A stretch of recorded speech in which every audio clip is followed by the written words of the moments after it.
Welcome, in front of me is a OPPO Reno 3 and today I'll show you how to insert SIM and SD card into the device.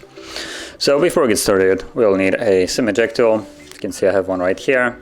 Now you will need a long one, so for instance if you have something like from an iPhone one, just as an example, I think it will be too short, the pin itself, to actually pop out the tray. So you might want to use the one that actually comes provided with the device, or you can try to use a paper clip and straighten out one of the edges so it's just long enough to pop it out.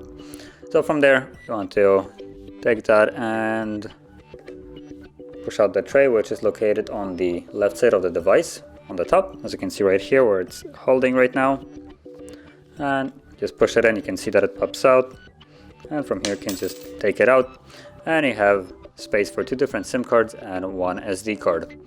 So place each one accordingly, like so. Now keep in mind the tray actually doesn't hold the cards really well, so if you flip it upside down they will fall out.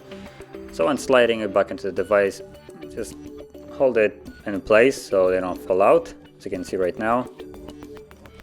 There we go. And there's the pin for the SIM card, so let's pop that in. Oops, there we go. And that's the SIM card working just fine. And also we should have SD card working as well, which looks like it doesn't give any notification. But that is how you would insert SIM and SD card into the device. And if you found this very helpful, don't forget to like, subscribe, and thanks for watching.